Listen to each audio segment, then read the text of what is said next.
Voilà, bonsoir à toutes et tous. 19 h, je vous propose de commencer notre séance du Conseil communal qui, vous savez, n'était pas vraiment prévue à l'agenda, mais qui se justifie essentiellement par rapport à l'application et à la prise en compte du point numéro 3 concernant la création de voiries au Pirée. Voilà, le point 1 concerne la communication des validations par la région wallonne des modifications budgétaires de 2025, la validation également de la redevance pour l'enlèvement des encombrants, la taxe sur le traitement des déchets ainsi que le budget 2026.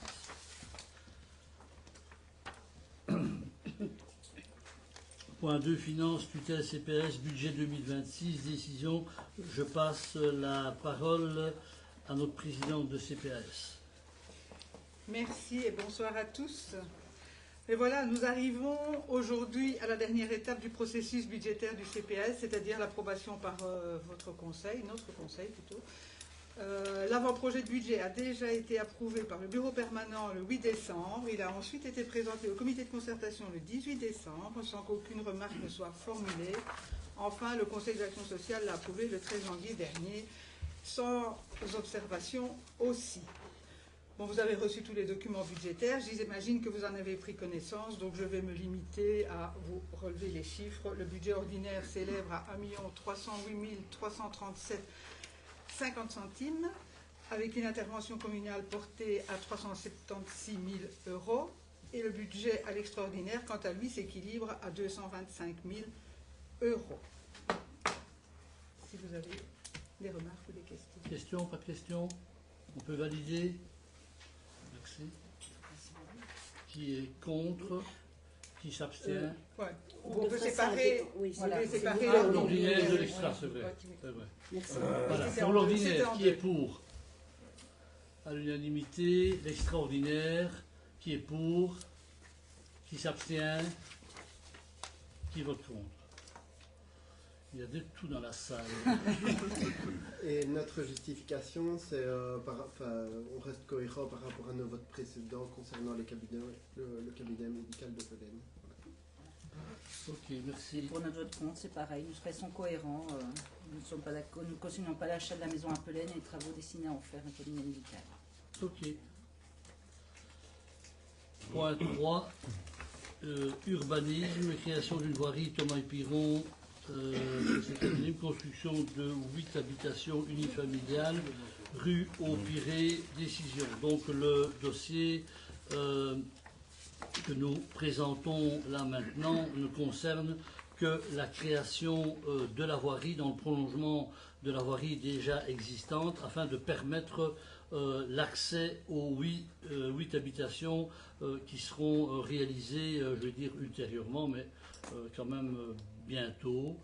Il n'y a pas grand-chose de particulier à signaler, si ce n'est que le projet rencontre un intérêt important, c'est celui notamment du cheminement doux via la route de Huy et le sentier qui se trouve à l'arrière du terrain et qui donne accès à la route de Huy. Donc ça c'est, disons, un point tout à fait positif et qui est recommandé lorsqu'il y a, quand c'est possible évidemment, lorsqu'il y a des créations de voiries.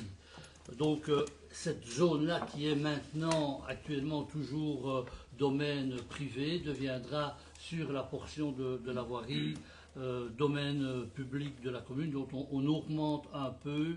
Ça aura peut-être une répercussion dans le subside que nous avons dans le fonds des communes que nous obtenons, qui est calculé sur base des voiries. Donc on aura là 70 ou 80 mètres de voirie en plus. Donc on devrait peut-être obtenir un subside ou un fonds des communes augmenté de quelques euros les années prochaines. Boutade évidemment, mais voilà. Donc c'est là l'accord de la construction de la voirie pour permettre le projet.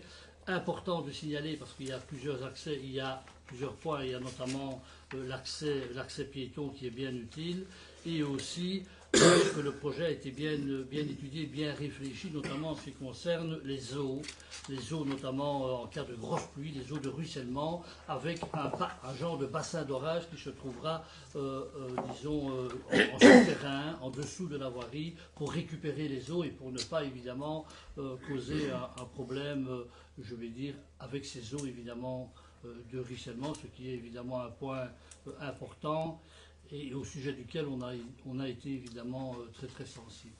Voilà. Est-ce qu'il y a des questions par rapport à cette voirie? Oui. Justement, nous sommes plutôt favorables pour le projet, mais on a quand même quelques craintes justement par rapport aux inondations. Donc nous sommes déjà un peu rassurés de vous entendre que vous avez bien réfléchi, parce que nous disons quand même qu'il y a un rapport défavorable de la DG 01 du service public wallon, et un rapport de Géolis qui indique qu'il faudrait prévoir un trop-plein afin de permettre aux eaux de débordement de se déverser librement vers un exécutoire et sans causer de dommages. Donc ma question, vous y avez peut-être répondu, ce trop-plein c'est le bassin d'orage qui aurait été prévu, donc vous avez analysé prévu. Donc pour vous, il n'y aura pas de problème de nouveau problème. Pas de problème. S'il y a un orage carabiné, s'il tombe 100 litres en 10 minutes, il y aura un problème. Il y aura un problème à l'instant et ailleurs, où il pleut autant. Mais sinon, évidemment, toutes les précautions ont été prises pour éviter qu'il y ait un risque des inondations ou des problèmes d'eau lorsqu'il y a un orage important. Donc l'orage important, il doit être... On doit résoudre ce problème-là. Maintenant, l'orage qui a lieu, comme on dit, une fois tous les 30 ans, celui-là, évidemment, peut-être qu'il y aura un problème. Je ne peux pas préjuger de ce qui va arriver. Mais évidemment, toutes les précautions raisonnables ont été prises. Et ça a pris, disons, un certain temps. Ce cheminement, ce dossier-là a pris effectivement un certain temps parce qu'on a voulu parer à toutes les éventualités, à tout point de vue d'ailleurs. Je parle surtout aussi du dossier urbanistique. Le dossier a été vu, revu, passé au collège, repassé au collège, etc. Donc on est évidemment très très attentif. Mais il y a là, au bout de la zone des Pirées, une zone qui est bâtissable. Et donc, quand bien même on aurait eu envie, je veux dire, je ne sais pour quelle raison, mais de dire voilà, le lotissement est suffisamment équipé, il y a suffisamment de logements, on n'avait pas évidemment les arguments que pour interdire la possibilité de construire sur cette parcelle. Mais on a pris évidemment toutes les précautions, aussi via les services de la région wallonne, différents services de la région wallonne, pour faire en sorte qu'il n'y ait pas de problème et que les gens qui viennent s'installer là soient bien aussi et ne créent pas par la construction d'autres problèmes adjacents. Donc voilà. Le dossier a été vraiment pris du début à la fin, je veux dire, de manière très, très sérieuse. Oui. Je me permets quand même de trouver ça quand même un petit peu bizarre qu'il, le SPV donc émet un avis défavorable. Je suppose qu'il avait connaissance des dispositions qui allaient être prises. Oui, il y a un avis de la région wallonne, il y a différents avis. En réalité, il y a un avis qui est contredit 23 heures ou 24 heures après. Donc voilà, nous on établit sur base aussi des spécialistes qui travaillent quotidiennement sur ce genre de dossier. Nous avons pris les précautions et voilà, donc par rapport à la voirie, ici on parle uniquement de la création de voirie, on ne parle pas du dossier d'urbanisme. Voilà. Il y a quelques... sur le dossier d'urbanisme, il y aura peut-être l'un ou l'autre petit souci que le promoteur devra résoudre, mais au niveau de la voirie, il n'y a pas, d'ailleurs l'enquête publique le détermine, il n'y a pas, disons, de remarques particulières, notamment des citoyens, par rapport à la construction de la voirie. Et aujourd'hui, on ne parle évidemment que du décret voirie, on ne parle pas du dossier urbanisme. Ça va ? Et est-ce que vous avez déjà une idée, même si on parle que de la création de la voirie, des tailles des maisons qui vont être construites, si c'est des maisons avec beaucoup de chambres, avec beaucoup de mètres carrés, ou plutôt destinées à des familles plus modestes?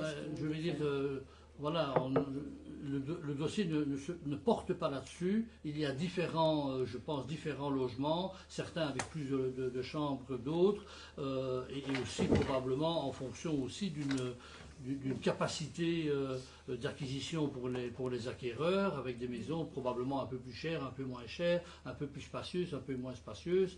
Et donc ça fait partie du dossier. Mais là on s'écarte totalement. Je vous dis ici, on parle de la voirie. Oui.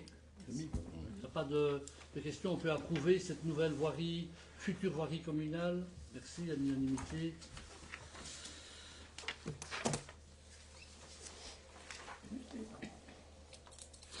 Point 4, environnement, action zéro déchet, mandat Intradel année 2026, décision. Je passe la parole à Étienne, notre échevin de l'environnement. Donc on vous demande d'approuver le mandat que nous allons donner à Intradel pour le zéro déchet, avec tout d'abord une campagne de sensibilisation pour le fast fashion, c'est-à-dire qui permet de protéger l'environnement, défendre les droits humains et les conditions de travail, lutter contre la surconsommation et promouvoir des alternatives durables, éthique locale et responsable, l'économie circulaire et encourager la créativité. Les actions concrètes qu'Intradel compte mettre en place, c'est Sauve qui fripe à destination de l'enseignement secondaire, création d'un dossier pédagogique et remise aux écoles qui en feront la demande, création d'une exposition itinérante qui sera lancée en novembre 2026, la campagne traditionnelle sur les réseaux sociaux, la collaboration avec le groupe Terre et des actions avec un véhicule de prévention.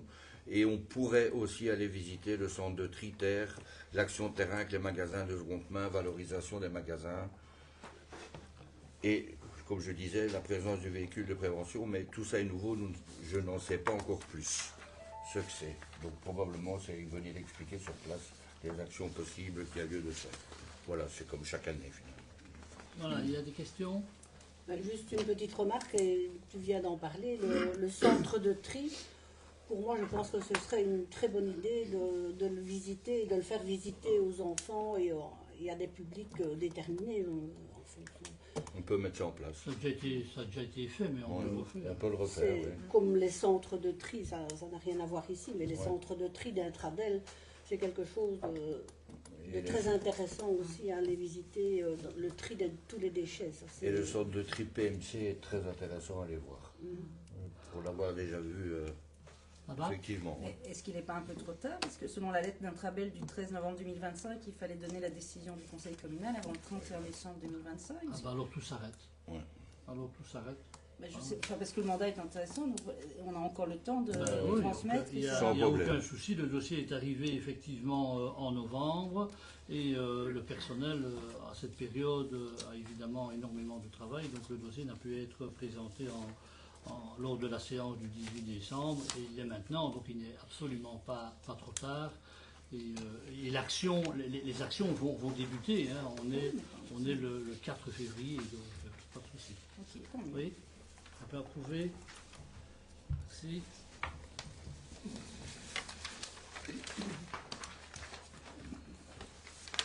Point 5, environnement, convention pour la collecte des textiles ménagers, renouvellement. Étienne, continue, tu fais ça bien. Donc c'est de renouveler la convention qui avait déjà été passée il y a quelques mois, mais de manière rétroactive. Et ici, on rentre dans les dates. Et il faut savoir, il y a juste une petite coquille dans la motivation, la prise d'effet est le 1 du 4 2026, donc 1er avril 2026, au 31, qui prendra fin le 31 mars 2028. Il y a l'article 9 de la fameuse convention. Au paragraphe 1er, il est indiqué « La présente convention prend effet rétroactivement le 1er avril, mais on peut supprimer le mot rétroactif et indiquer le 1er avril 2026. » Donc c'est pour renouveler le 2 ans la présence des bulles à vêtements sur l'entité. Oui, pas de questions? Juste une remarque, je ne suis pas sûre qu'il y a beaucoup de citoyens qui savent le changement législatif au niveau justement du recyclage des textiles qui a eu lieu au 1er janvier 2025. Maintenant, tous les textiles, même un peu abîmés, doivent être mis dans la bulle Terre et c'est l'association Terre qui doit trier eux-mêmes les textiles qu'on sait récupérer ou pas. On pourrait peut-être faire une petite annonce dans le Pelincourt à ce niveau-là pour enseigner, puisqu'avant, moi en tout cas, je l'ai appris en tout cas en me renseignant, en organisant ce conseil, en préparant. Moi avant, si c'était trop abîmé, je le jetais à la poubelle. Maintenant, tout doit être mis, j'ai appris en tout cas. Et donc, on pourrait peut-être faire une petite annonce dans le Pelincourt pour que tout le monde soit bien informé à ce sujet. Peut se faire, pas de souci. Merci. Avant, on peut approuver le point? Oui, à l'unanimité, merci. point 6, environnement, plan communal de lutte contre les frelons asiatiques. Donc, le point suscite évidemment un intérêt tout particulier ici à l'instant, que ce soit de la majorité ou de la minorité. J'avais eu l'occasion de vous signaler que la zone de secours et les 13 communes qui composent la zone de secours est très sensible évidemment aussi à la problématique de la prolifération de ces frelons asiatiques. C'est la raison pour laquelle nous avons assisté avec Étienne à une séance d'information organisée par la zone de secours justement par rapport à ces frelons. Nous avons eu l'occasion également de rencontrer la vétérinaire Salmon, qui est vétérinaire et qui plus est également apicultrice, qui maîtrise vraiment à la perfection le sujet, la problématique des frelons, la manière de les éradiquer. Et donc nous avons fait la démarche, même en séance d'information, de la rencontrer, de la solliciter, de voir s'il était disposé à venir nous parler des frelons et surtout nous conseiller, conseiller les citoyens sur la manière d'appréhender cette problématique qui est évidemment très importante et qui s'amplifie, je dirais, quasi d'année en année, parce que cette problématique ne date pas d'aujourd'hui. C'est déjà au moins une quinzaine d'années que le problème est connu. Et il a commencé, je l'ai appris lors d'une émission télévisée, il a commencé dans le Lot-et-Garonne en France. 2004. Voilà, c'est là que ça a commencé. Et voilà. Et donc, cette séance d'information va être très utile aussi pour coordonner les actions qui vont être organisées dans la commune avec la mise en place et la fourniture de pièges. Des pièges qui vont être évidemment placés au bon endroit, de manière suffisante, mais pas de manière, je veux dire, trop nombreuse. Il y avait une demande qui avait été formulée par le groupe En Avant, qui était de mettre pas loin d'une 3000 pièges dans la commune. Ben, évidemment, c'est absolument pas utile, mais je ne vais pas tout expliquer parce qu'on a convenu avec mon ami Étienne d'évoquer le point à deux, donc je lui laisserai l'occasion de développer la suite, hein, sinon je vais tout dire. Je vais tout dire. Non, mais tu maîtrises très bien le sujet, donc vas-y, je te laisse finir. En fait, je suis allé en plus avec la responsable du service environnement ici, à une explication qui a été donnée par Madame Salmon, justement par la province de Liège. Et nous avions demandé, parce qu'ils nous fournissent des pièges aussi, et je peux déjà vous dire que nous allons recevoir 220 pièges de la province de Liège. À l'heure actuelle, nous ne savons pas encore combien nous allons recevoir de la zone de secours, mais donc, comme Yves l'a dit tantôt, le frelon asiatique est arrivé par un lot de poteries de Chine en 2004. Donc, et Madame Salmon va nous expliquer en fait la manière d'agir. De ce que j'ai vu, c'est vraiment super bien expliqué, mais il faut être relativement vigilant et ça ne sert à rien de mettre autant de pièges qu'on désirerait en mettre, parce que les pièges vont prendre autant d'autres insectes qui sont utiles pour la biodiversité. Et une fois qu'ils sont dans le piège, ben, c'est fini et ils ne savent plus sortir. Donc il faut quand même bien cibler, et elle nous expliquera. En règle générale, le frelon asiatique, il aime bien d'être proche des humains. Donc il est dans le milieu urbain. Donc il va faire, les reines vont se réveiller à partir de février, disons une fois que les températures sont entre 12 et 15 degrés. Pendant 15 jours, elle va commencer à réaliser un nid, son nid primaire, où elle va pondre des ouvrières qui, elles, vont aller faire un nid secondaire, qui en règle générale se trouve toujours dans les parages du nid primaire. Et donc, j'en reviens à la cellule qui va être mise en place par la zone de secours, ça va être de répertorier. Donc en fait, nous, par l'octroi de la prime qu'on va accorder aux gens, on va pouvoir déterminer l'endroit chez le particulier où ça se trouve. Il y a une adresse de référence et on va pouvoir cartographier tous les endroits dans la commune où il y a, que ce soit le domaine public ou privé, où se trouvent des nids de frelons. Donc ça permettra d'agir les années suivantes vraiment de manière plus efficace. Parce qu'elles ne sont jamais très loin, les reines qui subsistent à l'automne ne sont jamais très loin du nid secondaire où elles étaient. On ne verra pas, je vais dire, une reine qui a fait un nid secondaire, je vais dire ici, rue des Écoles, on ne la verra pas rue de la Vallée, ce ne sera pas celle-là qui fera un nid rue de la Vallée l'année suivante. Donc il faut vraiment cartographier, et ce qui est quand même, je veux dire, on pourrait dire c'est un peu désespérant, mais arrêter le frelon asiatique, on ne saurait pas. Donc ça, c'est une évidence, on peut juste le freiner, et ce qu'on va mettre en place en 2026 ne portera réellement ses effets que 2030. Il faut 4 ans avant que ça ne porte ses effets, qu'on puisse voir diminuer. Donc d'où l'importance d'agir maintenant et de travailler de manière efficace. Et alors il y a une manière aussi très efficace, c'est les pièges qui seront mis à disposition, il faudra aller les vider, et l'appât qui doit être mis, ben, il faut pas faire n'importe quoi non plus. Parce qu'il faut, par exemple, c'est 1 tiers de vin blanc, 1 tiers de... Mais c'est pas le panaché qui avait été évoqué à un moment donné. Non, 1 tiers de vin blanc, 1 tiers de bière et un sirop style grenadine cassis très odorant. Mais par exemple, le vin blanc, c'est con à dire, hein, permettez-moi l'expression, mais il faut un vin blanc sec. Parce que s'il est doux, il attire les abeilles. Et le but, c'est évidemment de les protéger et pas de les attirer dans le piège. Voilà. Est-ce bien utile d'appeler Madame Salmon? Je maîtrise le sujet, non? Non. Voilà le document qui va être distribué pour inviter donc, les Lincentois à participer à cette rencontre citoyenne. Est-ce qu'il y a des questions par rapport à ce point? En fait, pardon. J'ai ici le document que Madame Salmon va proposer.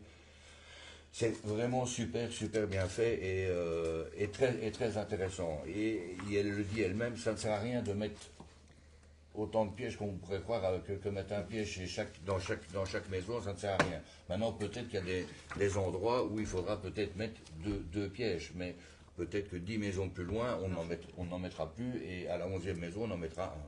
Voilà. Mais les pièges dont tu parles, ce sont des pièges sélectifs. Ce sont des pièges sélectifs. Oui, mais dont on avait déjà parlé. Oui, c'est les mêmes. Ils disent pourtant dans les informations que j'ai vues que justement il n'y a que les frelons asiatiques qui vont là-dedans. Non, parce que mais les autres, ils en ressortent. Pas tous, mais pas tous apparemment. Enfin, voilà, c'était ce qui était dit dans certaines informations. Et en fait, il faut savoir c'est un chiffre qui peut peut-être paraître énorme, mais une colonie de frelons asiatiques, donc c'est-à-dire un nid secondaire, mange à peu près 12 kilos d'insectes sur une année, sur une saison. Donc ça paraît... Oui. Et elle fait les chiffres. Attends, je retrouve où ça se Ne trouve. divulgue pas tout, hein. Faut pas trop la Non, mais mettre. ça, c'est assez percutant.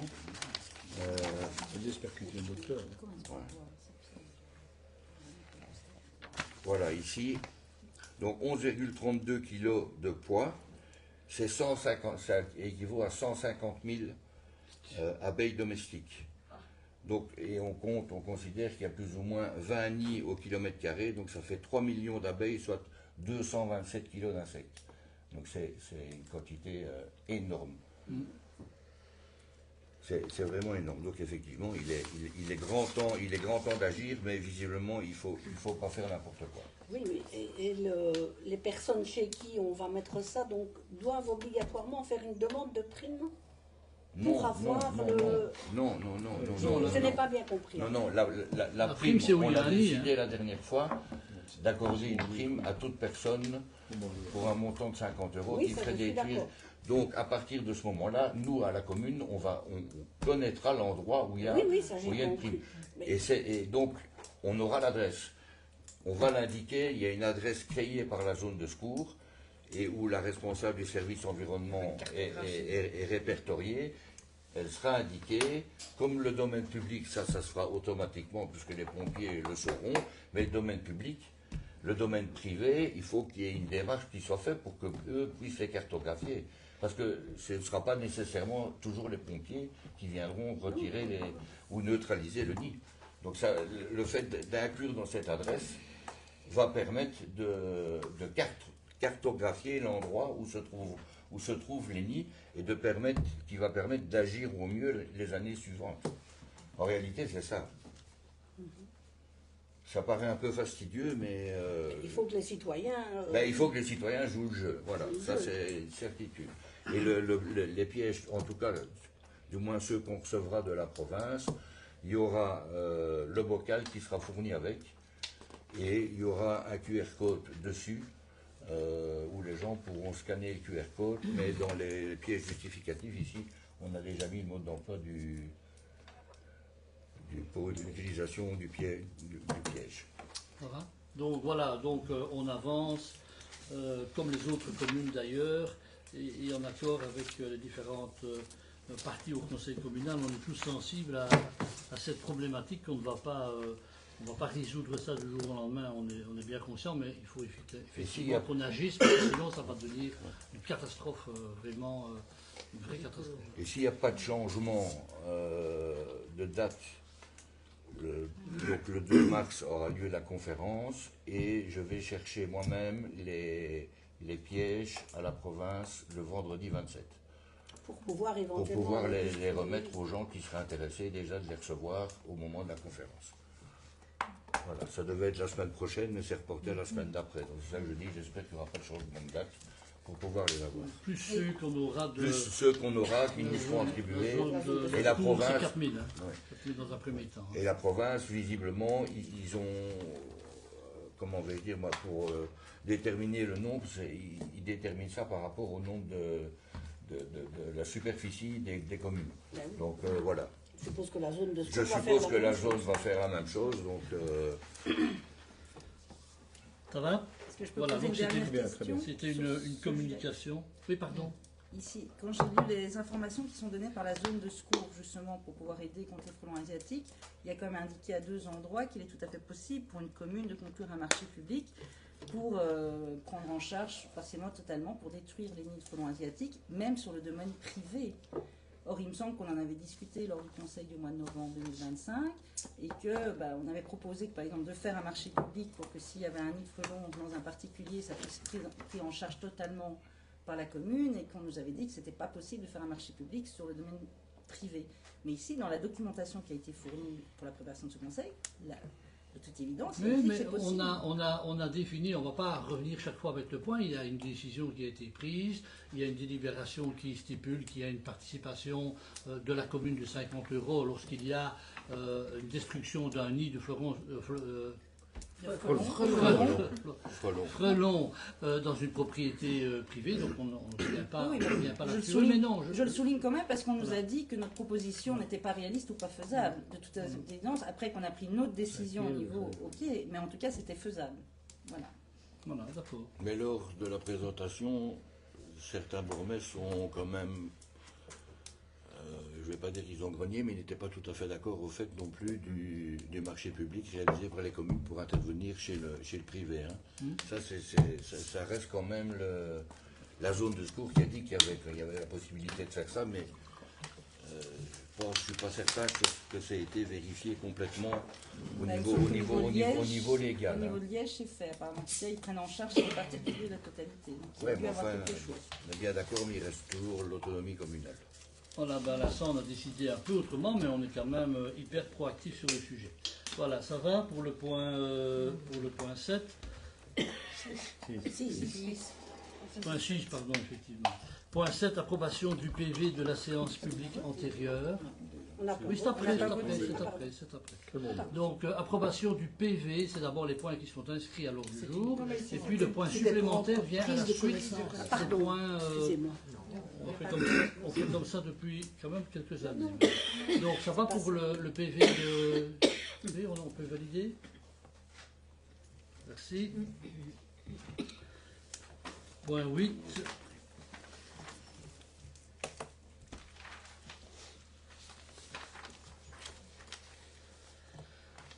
Donc le groupe en avant LPR sollicite et a demandé donc l'ajout d'un point supplémentaire concernant l'intégration d'une période d'allaitement post-congé de maternité pour les mandataires communaux. Et donc, je parle évidemment pour la majorité, nous avons reçu votre demande. Et avant d'aller vraiment plus loin dans la recherche de la pertinence du document, nous étions sur le principe plutôt favorable. Mais en réalité, après recherche, après analyse du document, on constate qu'il y a pas une, pas deux, mais un peu plus d'erreurs, d'approximation par rapport aux informations qui figurent sur le document. Et donc c'est la raison pour laquelle, mais je vais évidemment donner un petit peu des informations, peut-être pas sur tous les points, mais sur les points essentiels, qui nous laissent penser que cette demande, si rien n'existait, avait évidemment tout son intérêt, on comprend bien, mais à partir du moment où le dispositif réglementaire est déjà mis en place, ça n'a pas beaucoup de sens. Alors vous sollicitez donc l'intégration d'une période d'allaitement post-congé de maternité pour les mandataires communales pour une période de 5 mois. On constate, après vérification notamment dans le code de la démocratie locale et de la décentralisation à l'article 1122 paragraphe 6, que la durée du congé de maternité pour les conseillères communales est de maximum 20 semaines. Il prend fin au plus tard 20 semaines après la naissance ou l'adoption. Donc c'est déjà 20 semaines, c'est quasi 5 mois. La possibilité ensuite de prolonger via le cas échéant un certificat médical cette période, disons, des 20 semaines. Donc là, vous venez avec un point pour lequel il y a déjà une réponse reprise dans le CDLD. Alors vous faites référence à une circulaire 66-35 de la Fédération Wallonie-Bruxelles.